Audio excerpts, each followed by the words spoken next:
Good morning, everyone. Steve Westman, live Audiophile Roundtable, best-selling albums of the 1980s. We're bringing it back. You remember the 1980s. Some of you will. I hope most of you will. Some probably are even too young that are watching this. But the year, let's say, go back to 1980. We had Ronald Reagan. We had MTV just around the corner. Music isn't just background noise at this point. It's everywhere now. And then for me, and then for my guests, the 1980s were the years where music really took hold, where I was a teenager discovering, exploring albums for the first time, saving money with my allowance, sitting in front of speakers and listening to entire sides of the records I'd buy from beginning to end. And the thing about the 1980s is that it was a fascinating time in the recording world. Studios were still heavily rooted in analog tape. We weren't seeing the digital sort of step yet. That would come a little bit later in the decade. He still had massive studio budgets, incredible musicship, engineers who really captured the sound at this time. And the result, and you're going to see some of the records we're choosing today, or albums we're going to choose today, are really phenomenal sound and recording. So today on the live Audiophile Roundtable, my guest, Melinda Murphy, and I are each bringing some albums. I know we have 10, but probably be more because there's so much to talk about today. Records from the 80s that we believe are among the best sounding albums of the entire decade. Now, maybe we're a little bit biased because it's an emotional thing, right? And we'll get into that. So what makes it best sounding? What exactly are we listening for? Well, it's of course dynamics. Does the music breathe? Is there bass? Is there mid-range? What's the soundstage like? What's the imaging like? Does it create some space when you close your eyes? And can you close your eyes and place the musicians in front of you? That's part of the criteria. But again, because we live the 80s, I think emotional impact for myself and for my guest, Melinda, is going to be a big part of our picks today. So these were records playing during the formative years, the albums you saved up for, the ones you listened to over and over again, the one that shaped your love for music. And that's what the 80s did for me. And when a record both sounds incredible and connects with you emotionally, and that's a big thing, then that's when it becomes something special. And that's really what I want to celebrate today, what I want to celebrate with Melinda today when we explore our 10 best, or even more than that, records of the 1980s. Melinda Murphy, welcome to the live Audiophile Roundtable. How's it out in Florida? Are you guys getting hot there today? It's going to be a beautiful 77 degrees, so not too hot. We will get hot later in the month and from now on, but it's going to be a beautiful day, and I'm in a great mood. I'm ready for this. Well, that's good. You're in a great mood for the show. That's amazing. Thank you so much. I love some of the comments here. Chris says, "Wow, should be fun." Melinda and Max Headroom. You saw that. Saw the thumbnail. I love My this one. My husband was asking, "Who's that guy behind you?" He didn't know. Thumbnail. Prediction. So Nooner Vox says the lovely guest. Melinda says Van Halen today, and Steve's going to say In Excess. We'll see. Possibly, or Prince. We'll see. And then some are saying 80 is the worst time for music. I guess it depends where you grow up. Every decade, right? I mean, yeah, right. Yeah. So it just depends, right? Predict Tears for Fears. Easy choice from Christy. Okay, we'll see. I'm curious to know. Frankie Goes to Hollywood. Welcome to the Pleasure Dome. Another good one. Okay. Good morning, Melinda and Steve. There you go. The Coyote McLeod, Where's the Beef? 45 is the best sounding record of the 1980s. You know what it is? It's so subjective, right? Everything. So, I mean, you got Duran Duran and Robert Ludwig cut, Notorious. Lionel Richie. Bro actually got the Lionel Richie one step. So I did get it. I will say Grover Beery, who's runs the Definitive Sound Series label, did send it to me. He's going to be on the show. I have listened to it. It does sound it does sound great. I mean, don't get me wrong. Chris Bellman from the Master Tapes, Neotech Vinyl, one step. If you love Lionel Richie and you want the best sounding Lionel Richie, it's probably it. I mean, there are the original ones. I think that was it Robert Ludwig that mastered the original? Bernie Grundman. Or Bernie Grundman. Sorry, yeah. Wow. Mm-hmm. So, but those are $3. Yeah. Yeah. I don't know. So it depends, but yeah, that sounds good. But Grover will be on later in the month. We're going to go over Blink 182 that he's putting out, and of course, the Lionel Richie behind me. Hello from Kansas City, from Patrick Lear. Hello, Patrick. Hello, Patrick. And we hope you're feeling better, Melinda. So there you go. I'm doing better, thank you. Yes. Smiths and Talking Heads is what Mazzy. Smiths, Talking Heads, and REM are the best three. I agree with that. But we'll see what we have. Emotional impact too, right? Emotional impact's another thing. Men at Work. There's so many that we can choose. I mean, I was going through and I've got so many 1980s records that we could do probably 10 episodes of this, because an hour goes by in a flash, right?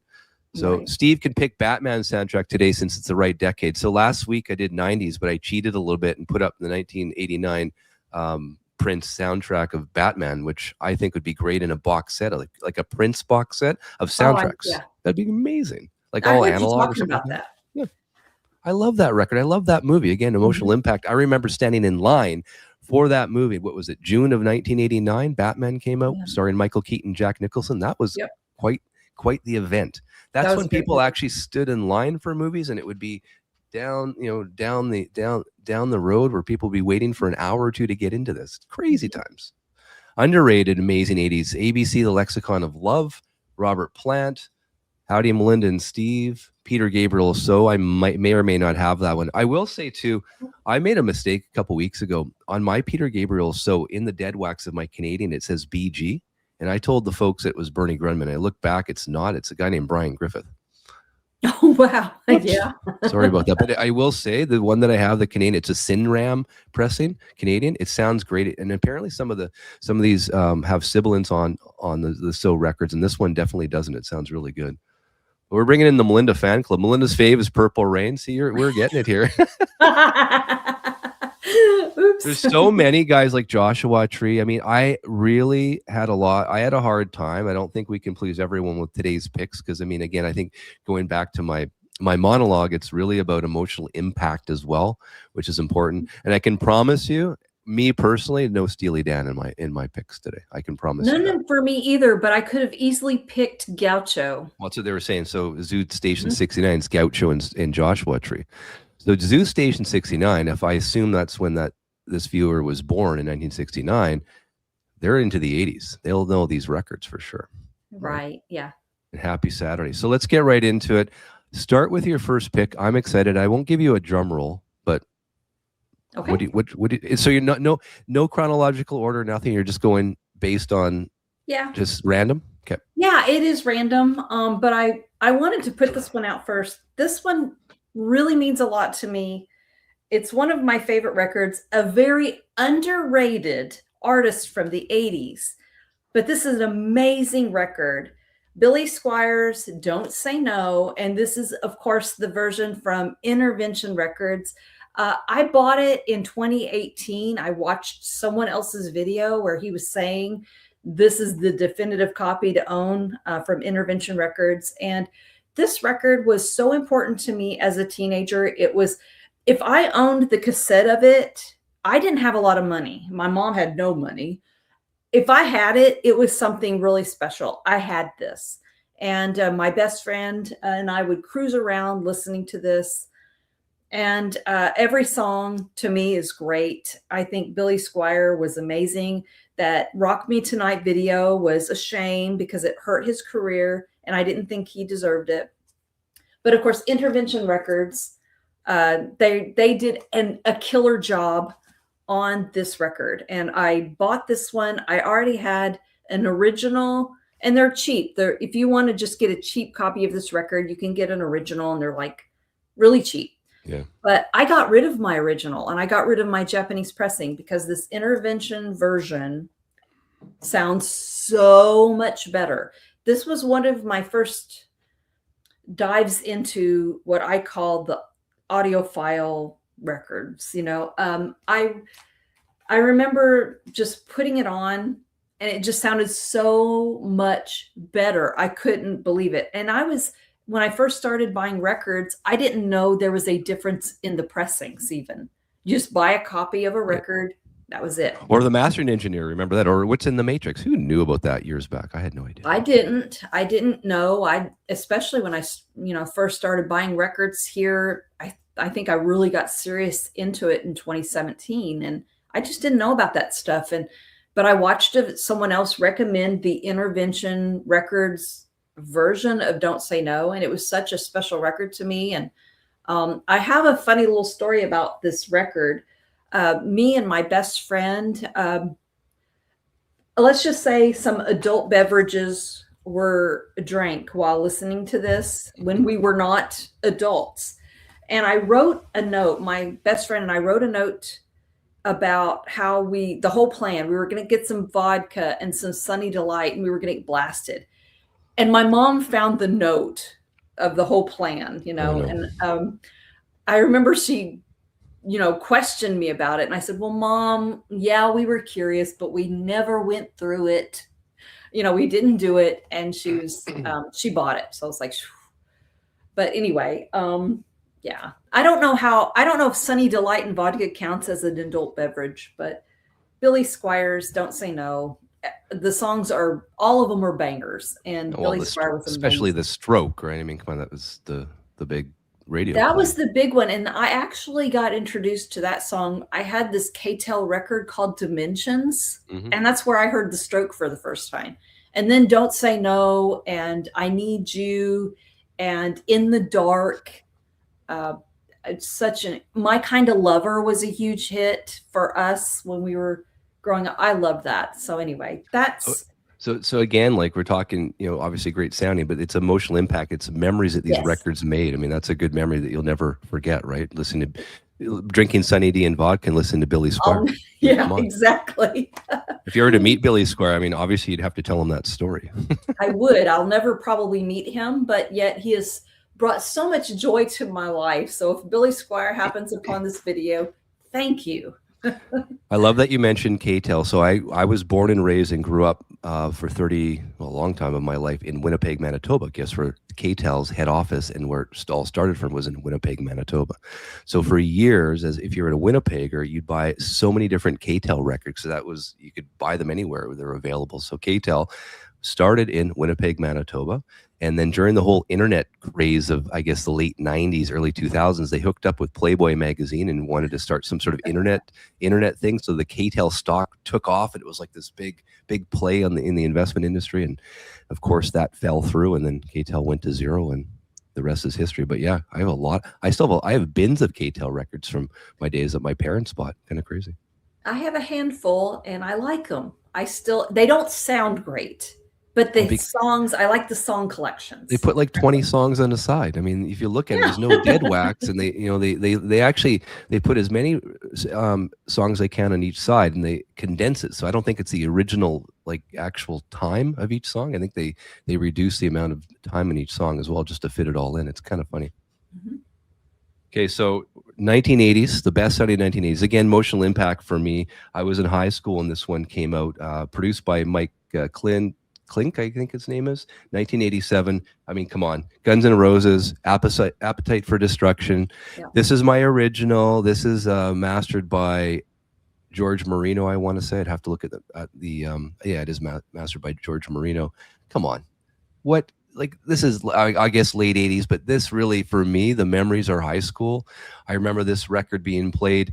We'd have a cafeteria in our high school, and they'd play the Appetite for Destruction record during our lunch hour. I remembered. I mean, every song, Welcome to the Jungle, It's So Easy, Night Train, of course, for me, Paradise City. And because MTV, I mean, some of these videos at the time were really made this record sell because the videos were really appealing to certain people.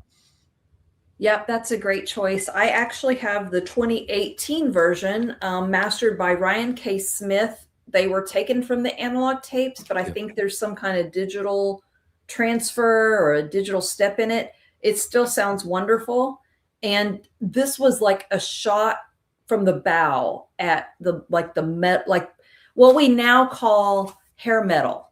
Right. This was kind of the shot from the bow. And then Nirvana came in and totally killed the hair metal. But this was something very different and unique. So yes, I agree.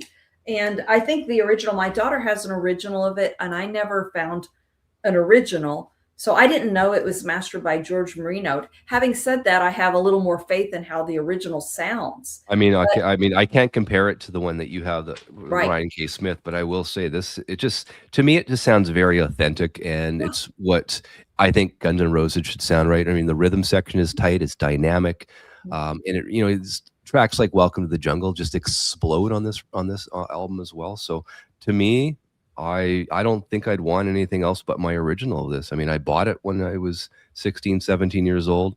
So I'm looking at the notes right now. Album and cassette were originally mastered by George Marino at Yeah. Sterling Sound. And if you bought the CD, Barry Diamond was the one that mastered it onto CD. Yeah, I think what you're satisfied with, if you're happy with a copy of a record you have, that's the one you should keep. That's So kind of my new philosophy now. My question to you and everyone listening, if this could be like, would you buy this as this became like a one step? If like, would it be Universal? I guess it's Universal, right? If Universal said, hey, we're going to make this a vinyl file or a one step or something like that, would you buy it for $120? Is it worth it to you from an emotional standpoint? Since you have a copy, I've got the original. It sounds great. Honestly, if someone that I trust made a video, got a free copy and made a review and said it's the best I've ever heard it, I might buy into it. I'm not going to lie. So you're a sucker for FOMO, Melinda. Just admit it. I am. Yeah, you are. I do. I listen to what other people in the vinyl community say. I trust a lot of the people. I've got my favorites, and if they say something's fantastic, I tend to believe them and I buy it. And sometimes, every once in a while, I'm wrong, but most of the time they steer me in the right way. And yeah, if some kind of breakthrough happened and it was just so much better than anything that's come before it, yeah, I would buy it. And then it would be my final purchase. And I would let the other copy I have go. I don't know that it can get better. I think whether it's the original or this 2018 reissue by Ryan K. Smith, I'm happy with this. This is great. But yeah, I don't know. It just depends, So, I mean, I love how music's so subjective to everyone. I was looking at one of the comments. We're talking about Guns N' Roses' Appetite for Destruction. And I think it was Chris here. He goes, I was in college when GNR came out. I didn't like it at the time. Totally uncool. Again, I think it's age. I don't know. It just depends, right? Yeah, I was a senior when it came out. So that was just Welcome to the Jungle was just something out of nowhere, so different. And again, a lot of my music memories at that time was from me and my best friend. And she had that cassette and she had this really cool black Cougar with a moonroof. And we'd go driving around with that. And it was just, it didn't get any better. It was just great. Cruising around in a Mercury Cougar in the late 80s. I love it. Thank you. Thank you for your kind words. I appreciate that. Okay, so Guns N' Roses and Billy Squier. Too good. That's just, that's the 1980s to me right there. We don't have to do anymore. We're done already. That's it. Well, we have a few more, and this is another one that is important to me. Mm-hmm. And I've got a couple of copies of this, and it's one of those deals where either copy you have sounds absolutely amazing. Now, the first one I bought, again, I didn't know that a certain pressing mattered when I started collecting vinyl. So I bought this, and it was a 2017 version of Billy Idol's Rebel Yell. And the high school I went to, our mascot was called a Rebel. He was a man with a rifle. It was just pretty crazy if you think about it now. But back in the day, that was our mascot. So we were the Rebels. And this is cut by, I think I've got it written down here, Chris Bellman, 2017. Oh, wow. I lucked into buying an amazing copy, not even knowing. I just saw it and bought it. And then after buying this amazing Chris Bellman version from 2017, I found a cheap, this is an original with the hype sticker. And it was so inexpensive. Let me see that. Put it right up so we can see the hype sticker. So this is an original? Yes, this is an original, and it was pressed by George Marino, or mastered by George Marino, like who we were talking about before. I put both copies of this and played them side by side. They both are incredible. So it doesn't really matter which copy of this record you own. They're both great. And again, the memories of this music is so wonderful. And the bass on Flesh for Fantasy is to die for. This was just recorded so incredibly well. Billy Idol, who would think, he got the best of the best here. And Billy Idol never ages. He hasn't aged. He looks the same and he sounds the same. Sounds great. Him and Steve Stevens, the guitarist. It's great. Amazing to see. Yeah. I did have the cassette of that. I did definitely buy the cassette of Billy Idol's Me Rebel too. Yell years ago. I do Yeah. have an original copy of that as well. I Yeah. looked at my Billy Idol. I'm like, I'm not going to pull this out, maybe for another show. But I mean, there's so many I can choose from.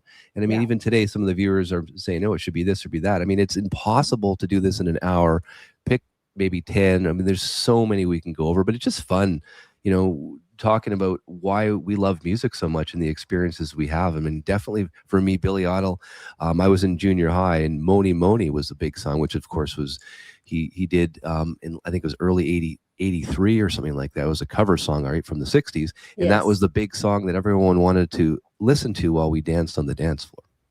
Yes, and Moni there Moni. did you all say some things that were very And I inappropriate? was about to say, yeah, we said things that were very Yes. inappropriate. And so the teacher caught on to that and went to the DJ and shut off the Moni Moni songs. I was like, this is Our dance ended one night because of the things that were being said. okay. So yeah, that was the big thing. So our Moni Moni wasn't played very often in our dances going forward. The teachers caught on to that one pretty quickly. Right. But yeah, that was Moni Moni, Billy Idol. Eyes Without a Face, great song. Love that. Yeah. Okay, I got one. Hang on. I don't talk about this artist that often or his band that often, but I mean, this is 1987. Let me set this up for you. Yeah, 1987. Mastered by Bob Ludwig. So it's going to sound great automatically. This is my original, and my favorite song in this. Oh, I guess I should put it up, but this is Sting. Nothing Like the Great Sun. choice. Come on. Yeah. You got to have this. You guys, everyone needs to own this record if you love the Police or Sting, or this is a great sounding record. And for me, I don't know what it is. I really, to this day, it's Englishman in New York. Love it. This is this is 2 LPs. So Yeah. a lot of music on this. It's not stretched out. Ludwig did a great job on it. And man, I'll tell you, I bought this when it first came out, and I can tell you the memories of this one is just sitting, listening to it in front of my speaker. I think I was thumbing through magazines. I was a skateboarder back then as well. So probably skateboarder magazines and listening to some Sting.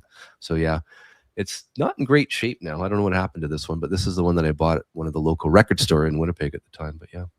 I didn't pull that one, but that's an excellent choice. I have memories I had a boyfriend at the time, and he had this beautiful burgundy Cutlass Supreme. Do you remember those cars?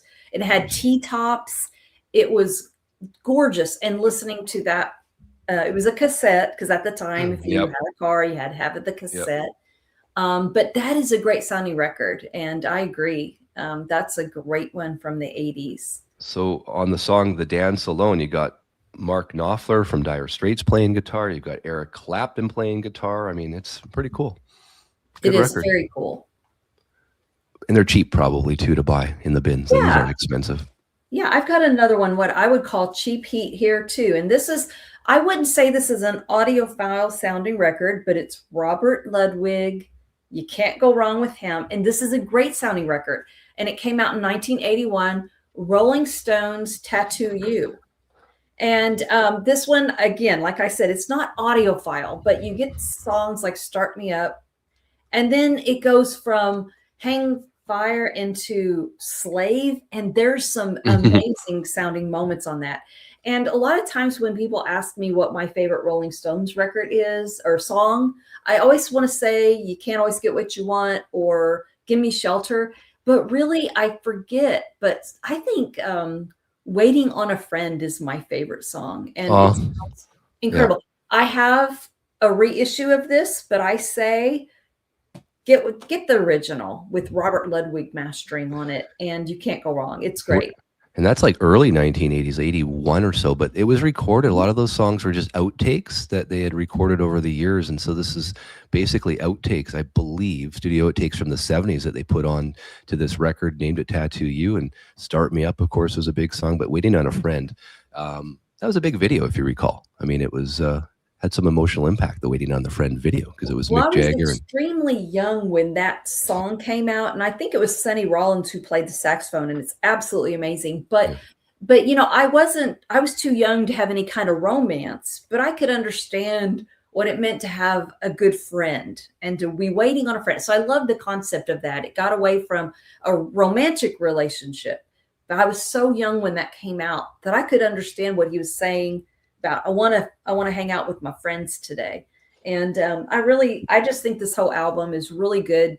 It's just one of those surprise albums from the Rolling Stones, and probably one of their last best, you know. Well, they had a lot of collab. I mean, you mentioned Sonny Rollins on saxophone. Nicky Hopkins played on piano, right? So, I mean, there's some good collaboration there. I do own that one on CD. It was the 1994 Virgin Bob Ludwig remasters. Okay. Sound really good too. Yeah. So, and then they were asking, is this a Bernie master, the original? Does it say anywhere if it was? I don't know. Did I meant to say Robert Ludwig. If I said Bernie Grumman, I apologize. Okay, I meant Robert Ludwig mastered the original of this, and that's what I have. And it sounds really great. So I apologize if I said the wrong person. Robert Ludwig. It's fine. I mean, they're both great mastering engineers. They are. Yeah. Okay. Now, I don't know if anyone's going to laugh at me, but this is 1983. This is my original. And I will tell you guys, this is my original, but this is audiophile quality. And I just got to confirm something here. I believe it's Ludwig that mastered this one. And I just want to make sure before I pull it up here. And I can't see it again. I made my notes and I can't find it. But we talked about Mark Knopfler, and Mark Knopfler's on this record. But this is 1983. This is my original. Tina Turner, Private Dancer. Oh, wow. Yeah. Guys, this is a cheap record. I mean, this is bargain bin stuff, but I mean, this is an incredible album. Private Dancer was her big song. It was written by Mark Knopfler.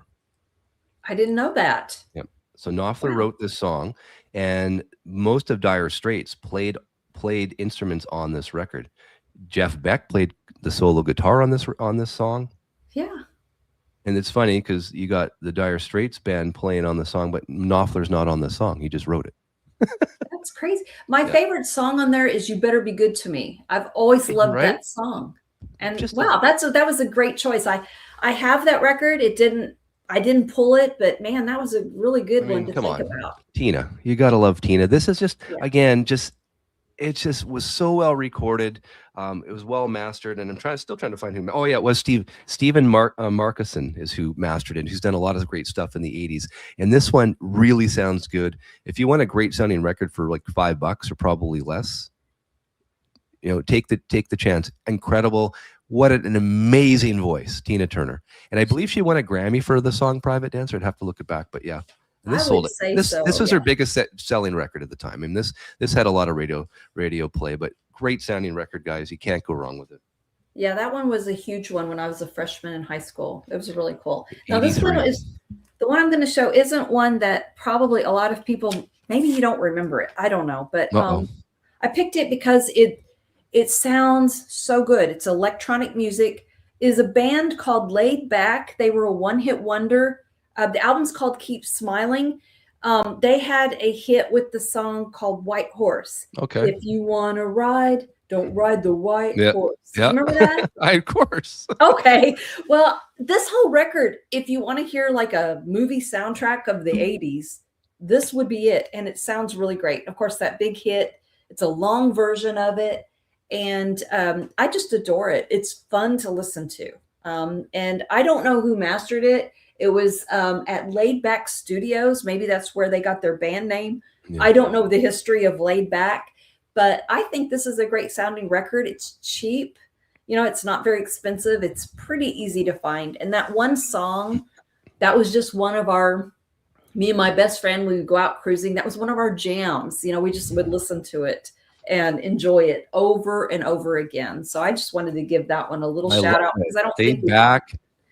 They're a Danish band from Copenhagen. Oh, cool. Yeah. They were great. At least that they were a one-hit wonder. Well, that was a big song on radio, right? You didn't have to, you know, you could have the cassette, but that would be played on an FM station if you're just cruising around in the Cougar with the sunroof open. Exactly. Yeah. Right. Or the Cutlass. Sorry, which one? Well, my best friend had the Cougar, and an ex-boyfriend had the Cutlass. So. Yeah. Both cool cars that I did not have. Okay, so I'm going Canadiana here. This guy sold a lot of records. He was a personal photographer of Princess Diana when she was alive. This was recorded here in Vancouver and produced by Bob Clearmountain, 1983. You want a great sounding record, authentic to, I think, what the tape sounds. Bryan Adams, Cut Like a Knife. This is mastered by Bob Ludwig. This is my original, mastered by Bob Ludwig at Master Disc. Bryan Adams, I mean, come on, what can you say? Cuts Like a Knife, a huge song. Every single song means something to me because as a Canadian, when you're listening to the radio, they had to play a certain amount of Canadian music as part of the government rules. So of course, Bryan Adams would play all the time on FM radio. So all these songs were played a lot during my my pre-teens and teen years, and I just really adore this record. Bryan Adams, Cuts Like a Knife. He also, of course, did Reckless, which I believe sold more records, and that one is also mastered by Bob Ludwig and sounds absolutely incredible, and he even has more hits on it. But I got to represent here. Got to represent Canada. Got to represent Vancouver. Bob Clear Mountain. Incredible stuff, Melinda.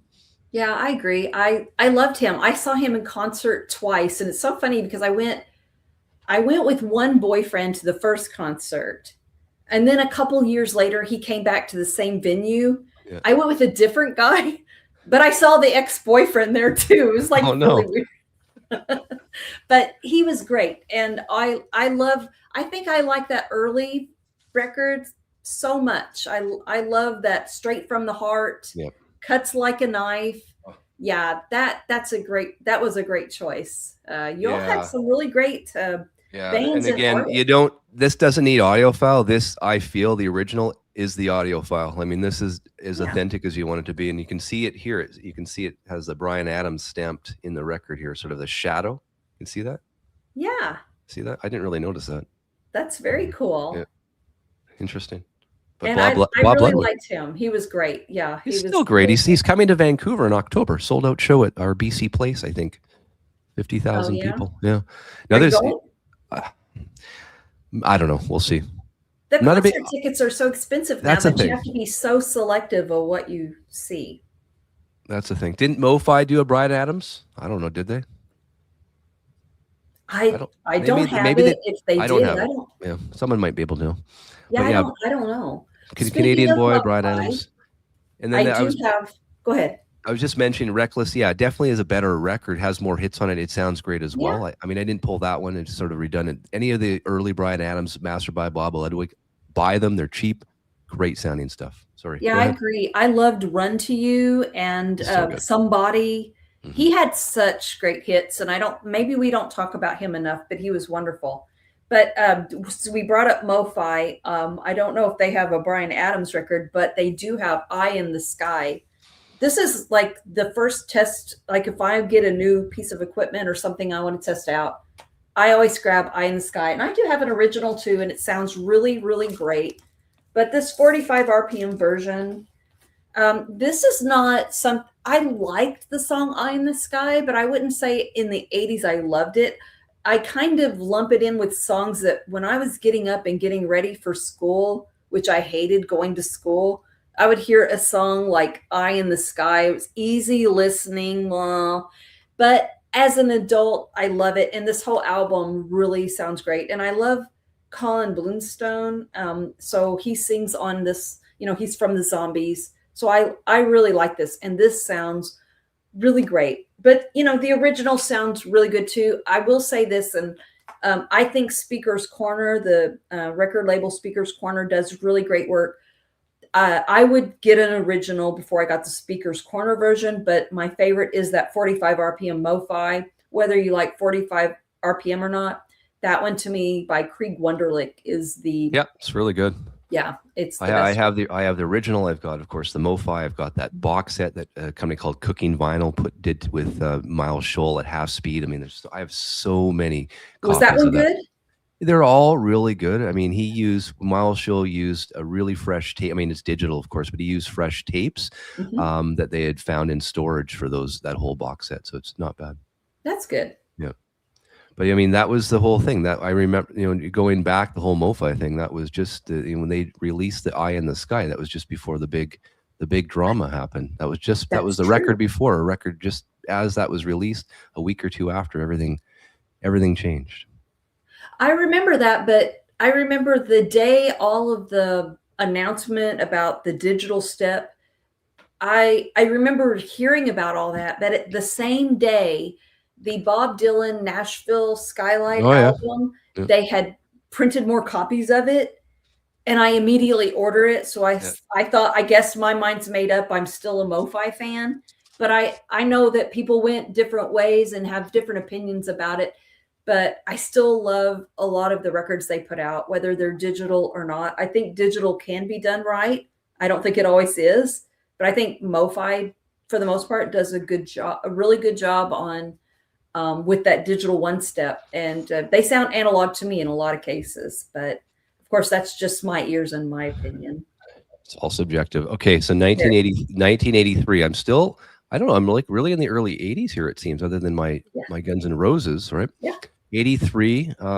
This is extremely clean. And of course, this would be an analog recording, tight rhythm section, excellent horns, very polished. I mean, one of the best sounding pop albums of the decade. Mastered by Ted Jensen. This is my original. You're like, what is it, Steve? Huey Lewis and the News Sports. Oh, yeah. The original sounds fantastic. Ted Jensen mastered this one, guys. Find the original in the wild. They're $5. Can't be more than that. There's a million out there because this was I think this is their biggest selling album of all time. This sold millions, and put them really into a superstardom, right? Heart of Rock and Roll. I Want a New Drug, of course, is big. I mean, and then of course, right after this, he did Power of Love for the Back to the Future. I adore that record. That was an excellent choice. Walking on a Thin Line. Oh. Sometimes Bad is Bad. Oh, right. Bad is Bad. Bad is Bad is probably my favorite song out of this one. That's so good. It's so, it's great. But yeah. It is. And again, I have the original and I have the MoFi, and I say, whichever you find, buy it. It doesn't matter. I think this could be almost audiophile quality. Of course, we know this would be an analog master. So, I mean, again, like I said, mastered and cut by Ted Jensen. Can't go wrong for if you're going to the record store today and, oh, there's Huey Lewis and News Sports. I haven't had that for years. Maybe I own it on cassette. Buy it. I can't be more than $5. I mean, I could be wrong. Maybe it's more, but they're cheap. Yeah, they are. They are. And I remember that If This Is It, I remember loving that song. If This Is It, that was side 2, track 3. Yep. Yeah. And it was produced by the band. This record is actually produced by the band, which is rare. You don't get that very often, but somewhat of an iconic album cover, right? I remember it's like there's a historic, I don't remember where that was taken, but it's kind of a historic scene. I remember that. And if you look at the TV in the top, I think that because they're from San Francisco, so they're big San Francisco 49er fans. I don't know if that's that, that play called The Catch where they caught it to win the game or whatever. I think that's the image that's playing on the TV right now. That's cool. I think. I don't know. Maybe correct me if I'm wrong, please, but I think that's what it is. But yeah, they're from San Francisco, the Bay Area. Big. Yeah.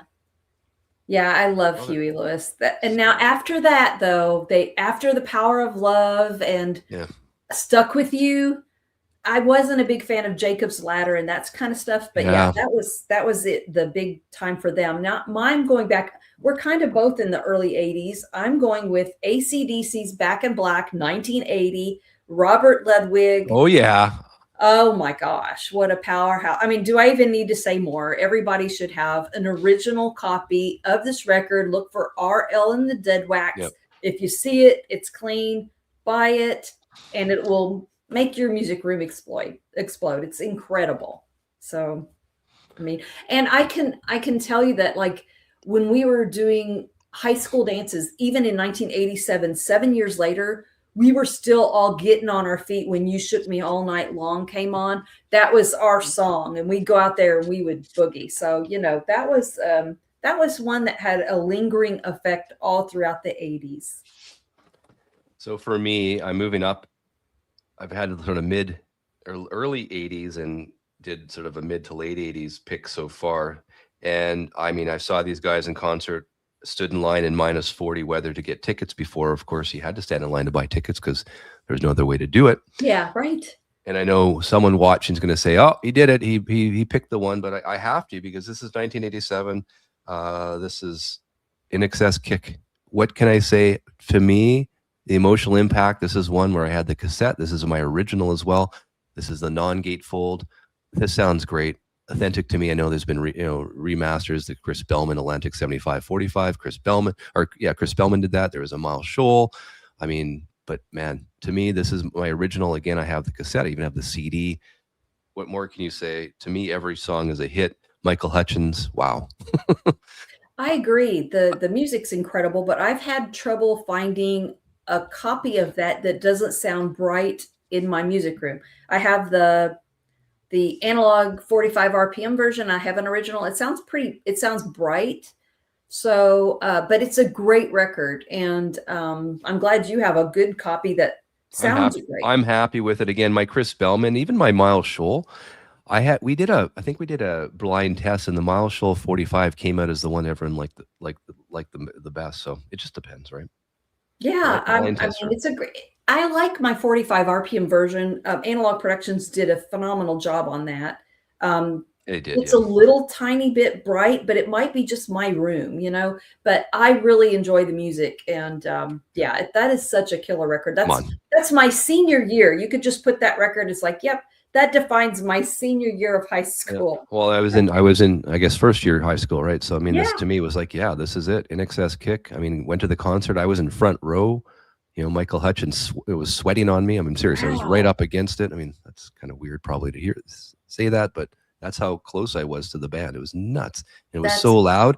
I don't think my ears were the same for about a week afterwards. They were ringing so loud. Yeah. But that's how he looked to me. See, and that's because I would have seen him in 88 probably. And that's exactly what he looked like in the concert.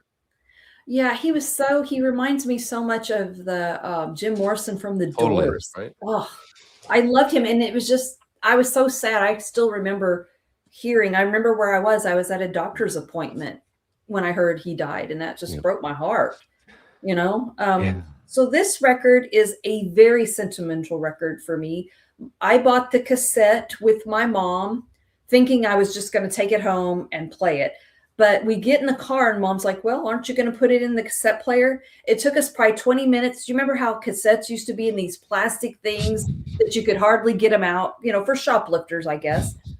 We put it on, and it stayed in my mom's car for almost a year. We just played it continuously. And it's ZZ Top's Eliminator. And of course, I got to go with the Rhino Hi-Fi. Yep. Evan Gray all the way.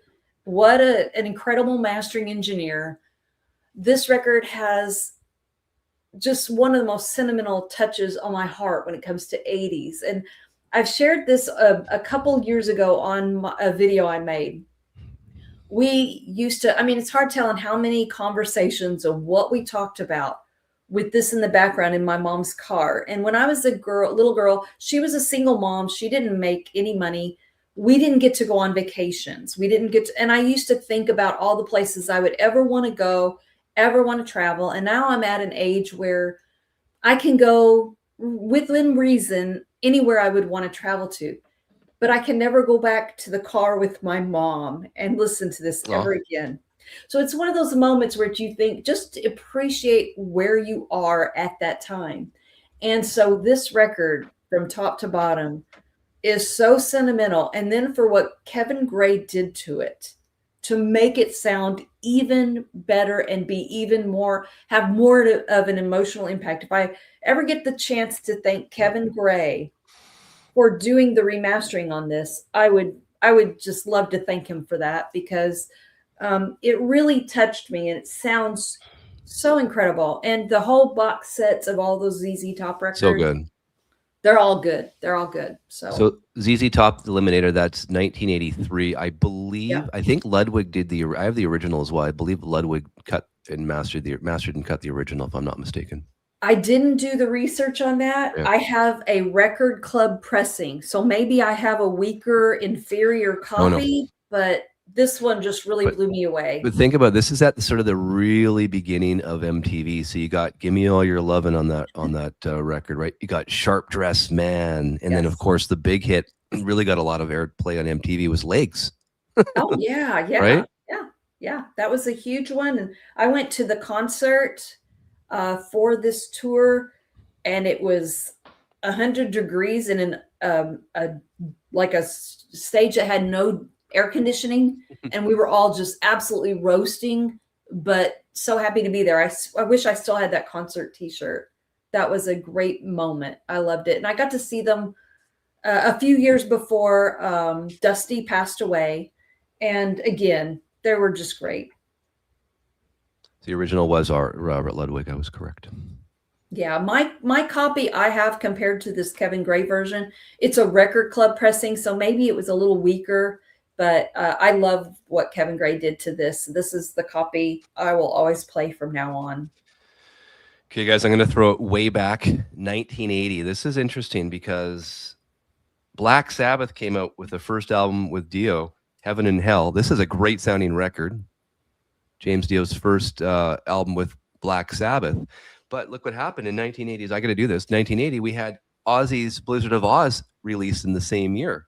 Yeah, So, wow. I mean, this is incredible to get sort of Black Sabbath without Ozzy, and of course with Dio. And of course, we have Ozzy's Blizzard of Oz. I mean, Crazy Train. Who doesn't love that song? This is my original as well, from 1980. Love these two records. And I think some people say this Heaven and Hell. Some like this as some people like this as their best Black Sabbath album, if you can believe it. I mean, not me personally. I don't know. I've heard that before, but I still need to copy. I love this. I love the sound of this record, guys.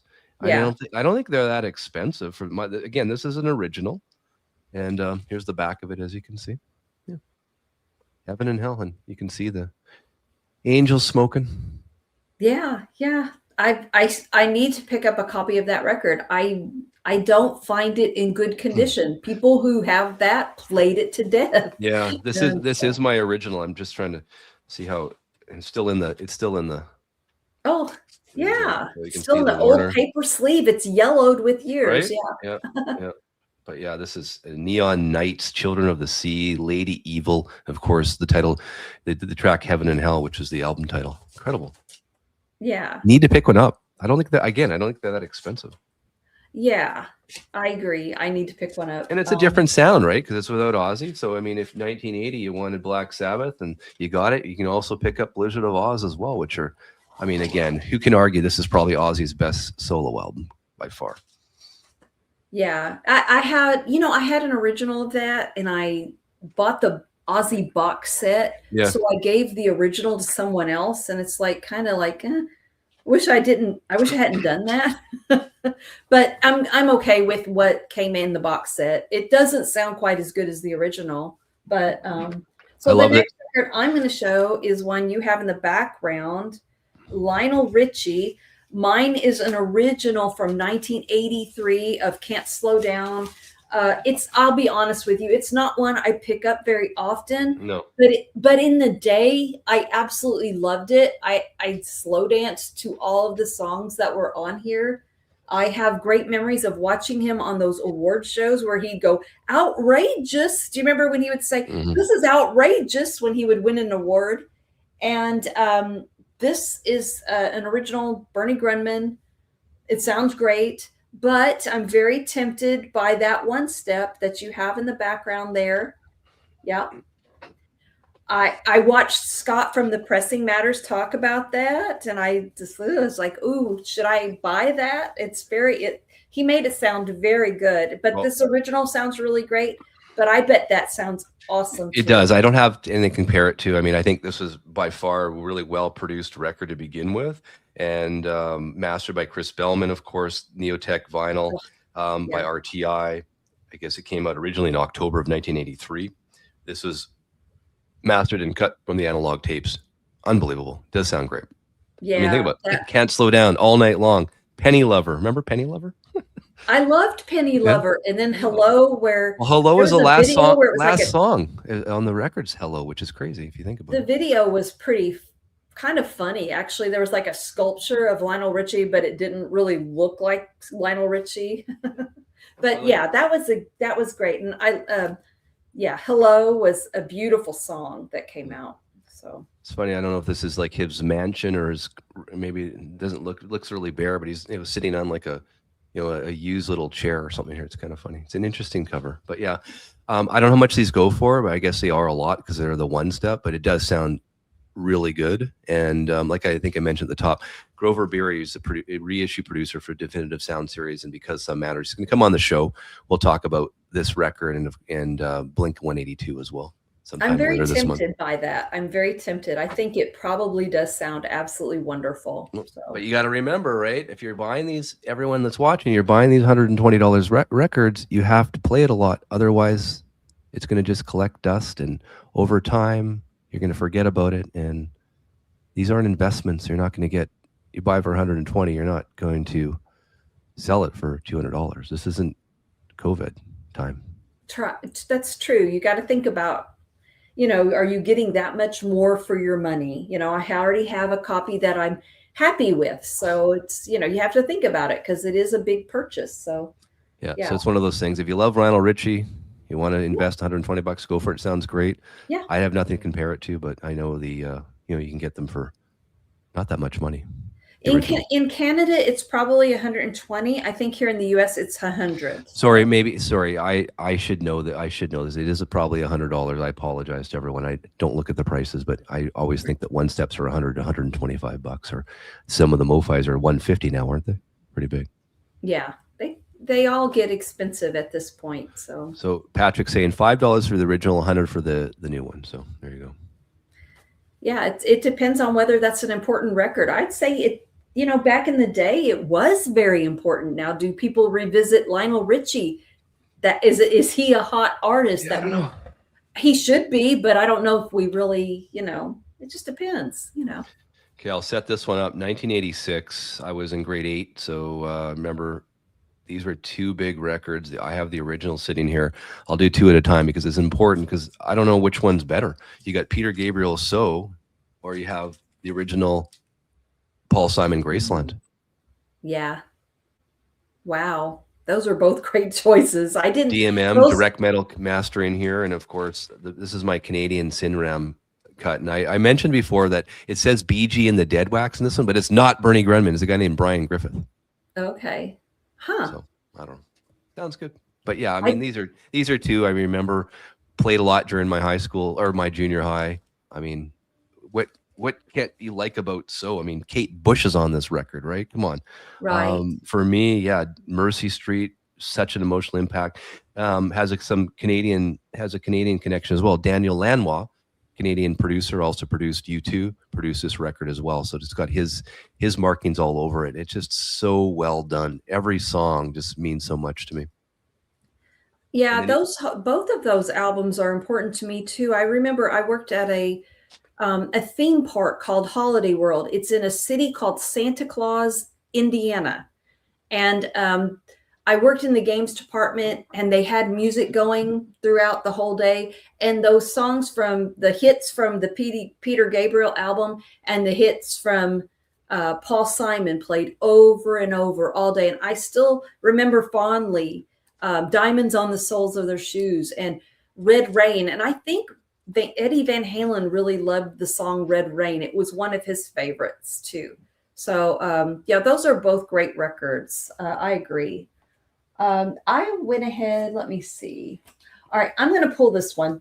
I've got several choices here. This is just a 2024 version of Yes 90125.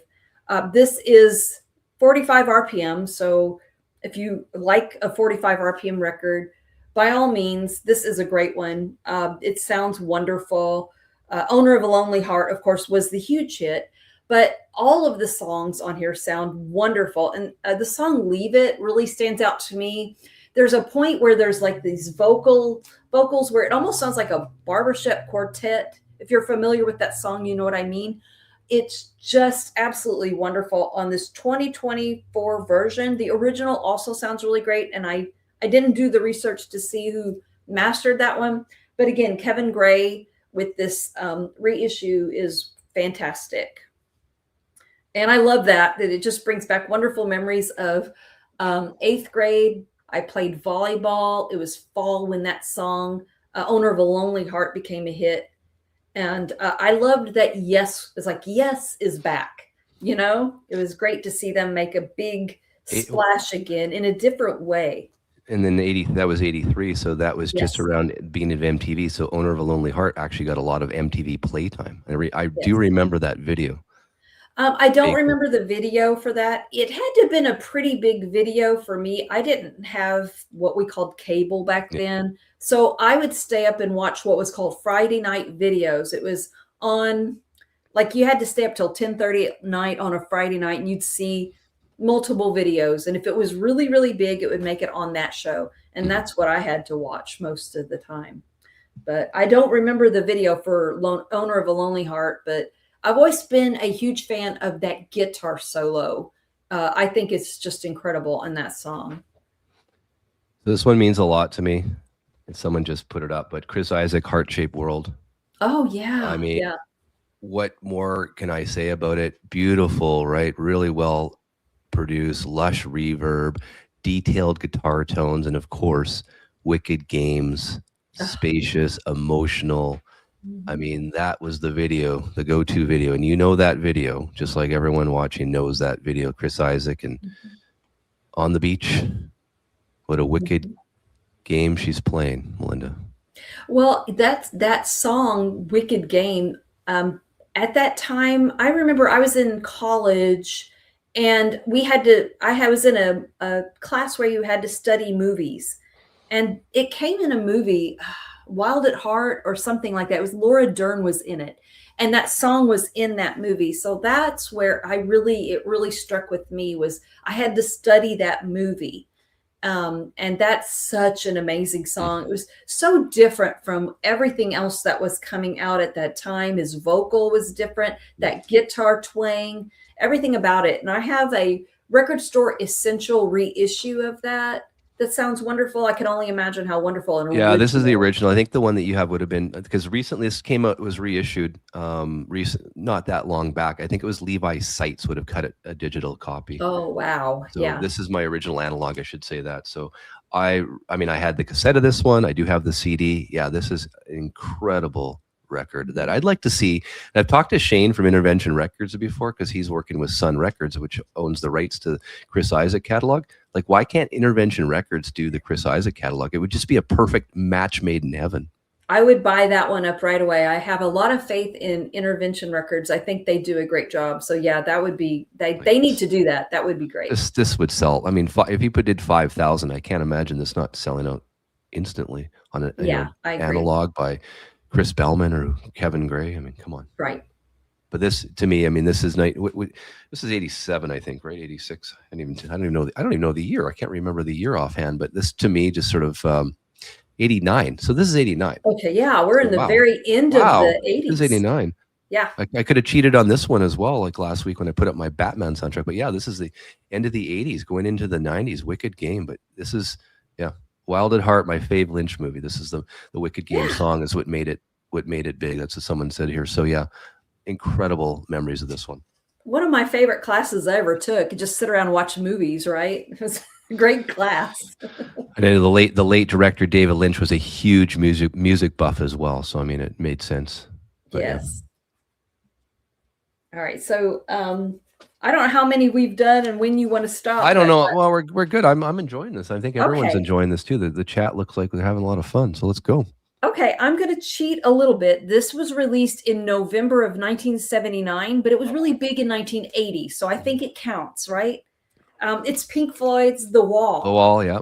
This was done at Mastering Lab. So the Sachs. original US pressing, yeah, Doug Sachs. I mean, it sounds like there's a part on here, the first LP, where it sounds like a helicopter is landing on your roof. It's incredible. And one of the first 45s, or my memories of 45s, I had a lot of Sean Cassidy records, but I don't like to count those.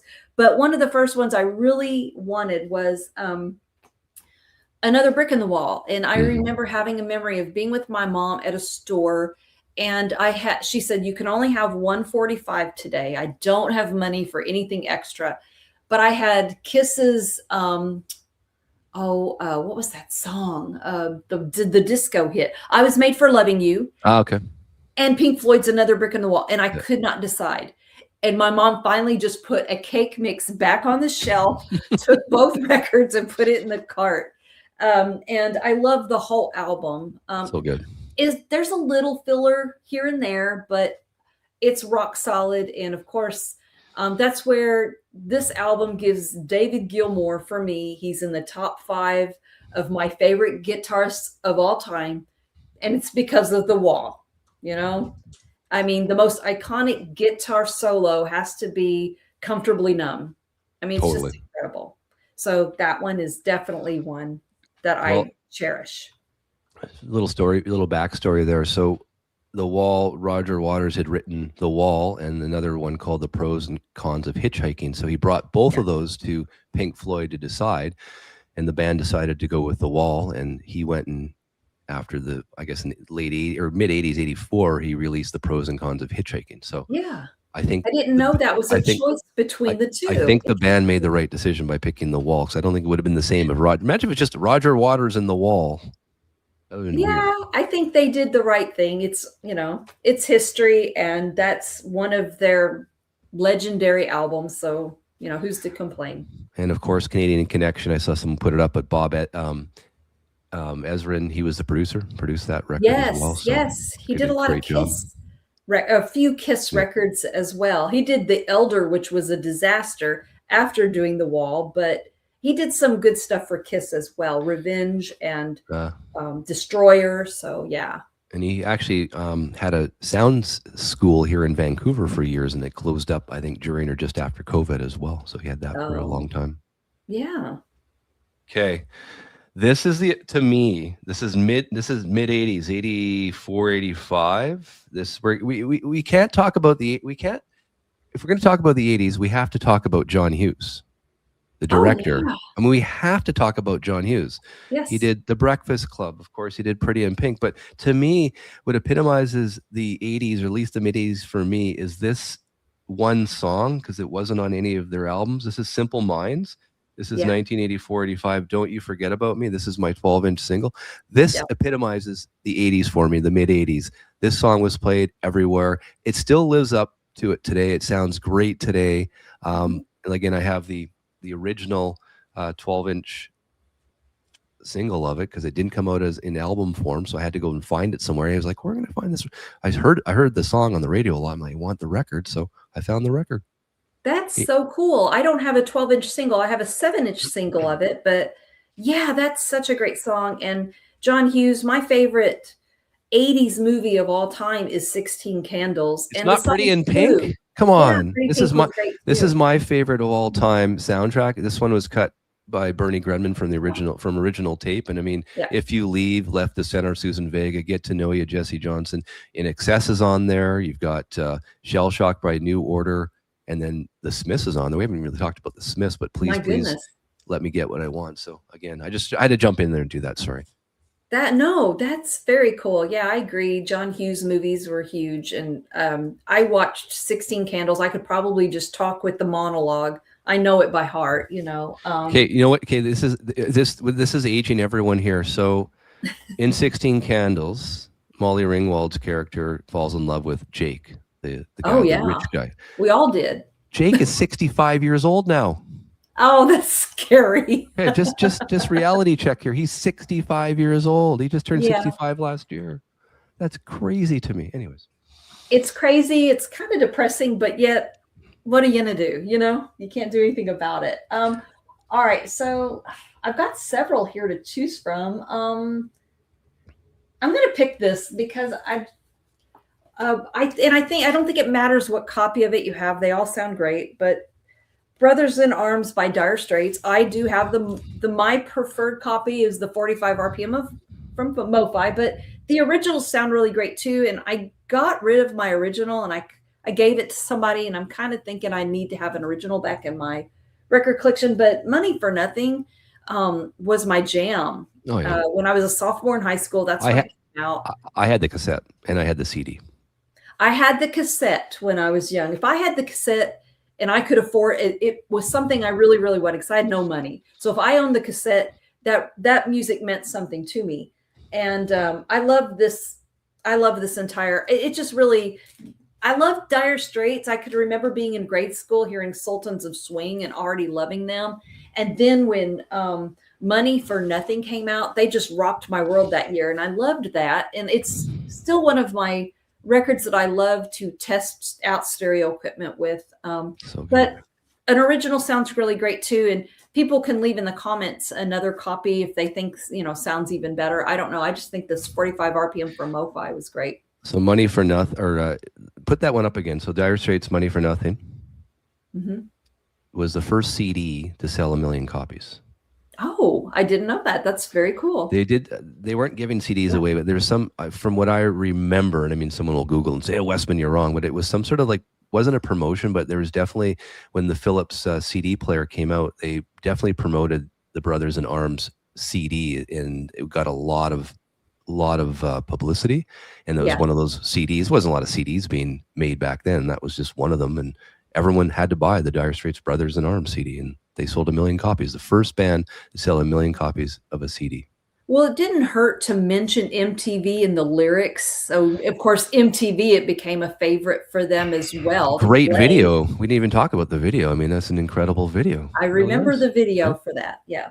And I just loved it. I just loved it. And I love all the music of this one. I love the song Brothers in Arms.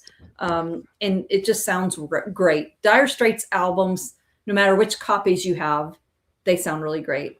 Look, I was actually right about something. That's rare. I'm actually right. So Sony and Philips shipped free copies of Brothers in Arms and 85 CD player model. See? Wow. That's so cool. I am right once in a while. See, guys, I'm right once in a while.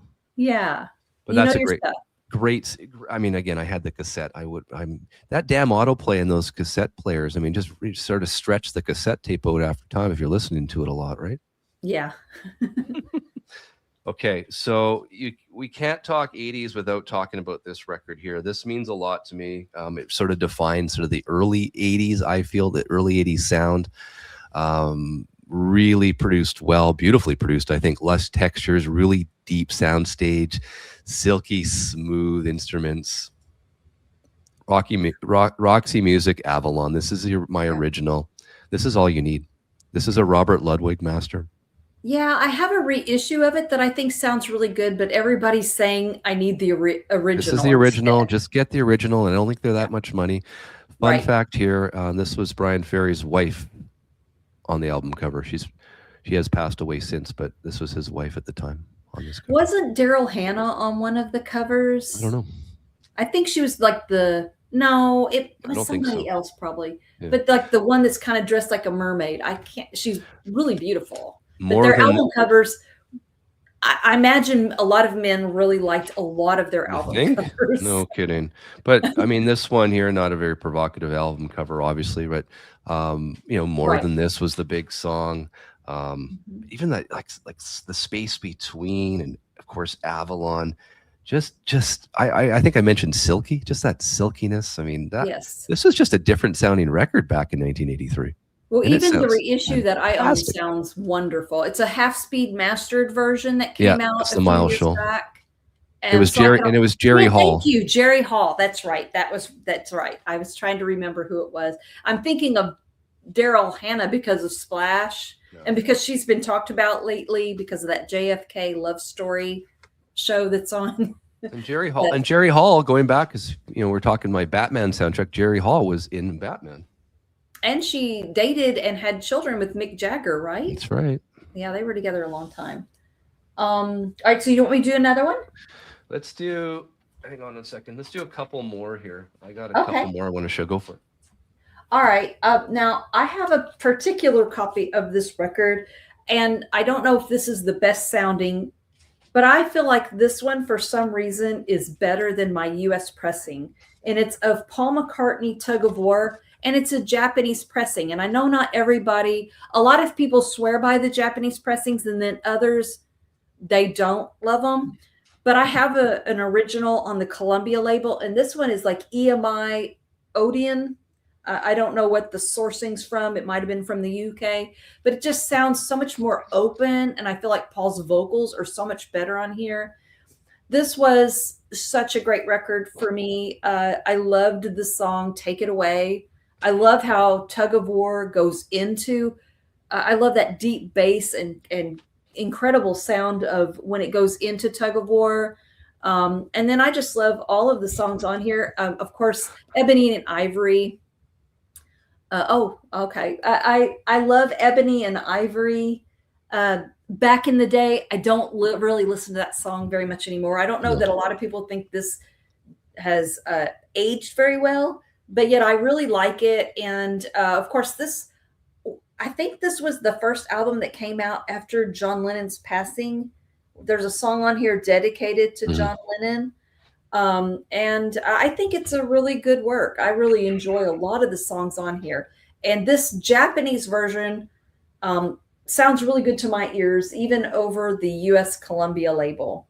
But that's just my opinion. And there have been a lot of reissues that's come out since that might be better, but I've just never felt a need to have anything other than that particular copy.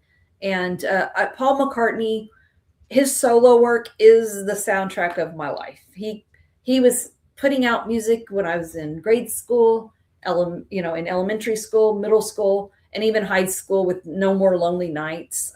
Yep. So to me, this is my 10th grade sort of memory and emotion. Someone had mentioned in the comments, but say what you want, but Don Henley, this is my original The End of the Innocence album. Yeah. Absolutely fantastic, guys. I mean, of course, the title track End of the Innocence is incredible. How Bad Do You Want It? We talked about Guns N' Roses. Axl Rose is on that song, right? So cool. The Last Worthless Evening, great song as well. Love New that. York Minute. There's just so much into this one. He gets a little political at times, of course. And I'm just trying to see who mastered my original here quickly, and I don't know if I can find it here on the notes. But again, my original sounds fantastic. I played this one a lot. I also had the cassette, so I used to play the cassette a lot in my convertible. But this one means a lot because I know where I was. Top was down, listening to some Don Henley.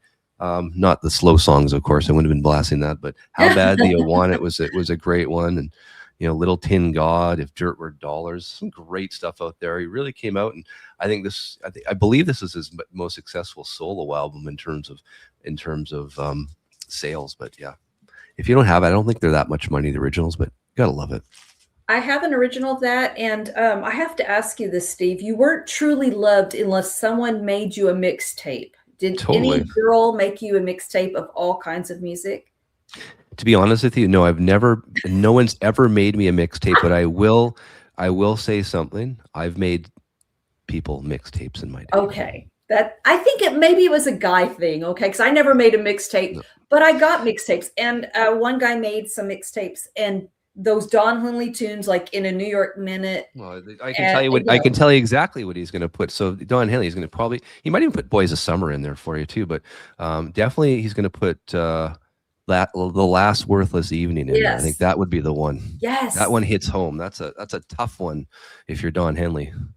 I had a mixtape where a guy and it was my sister and I, we shared a room and we were listening to it, and I never heard his mixtape before, but we were enjoying it. Yeah. And then all of a sudden Andy starts talking and my sister just bursts out laughing.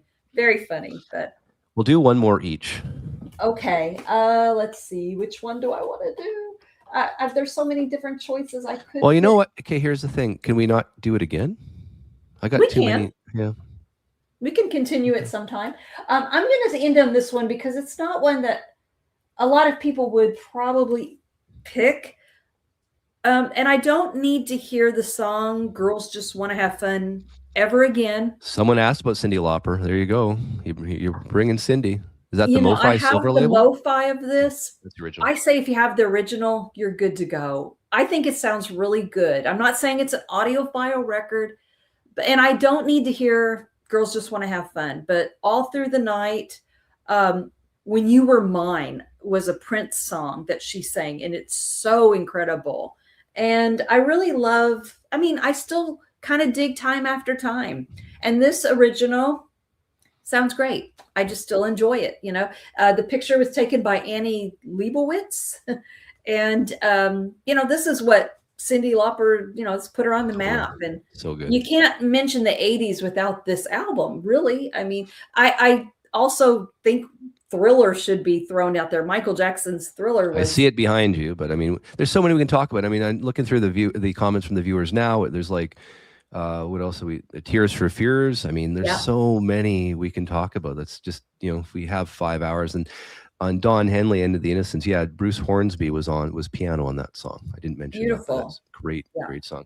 Okay, I'm gonna end it with some hard music here. I just got to make sure this is not. Yeah, this is. I mean, you're a big AC/DC fan, right? Yep.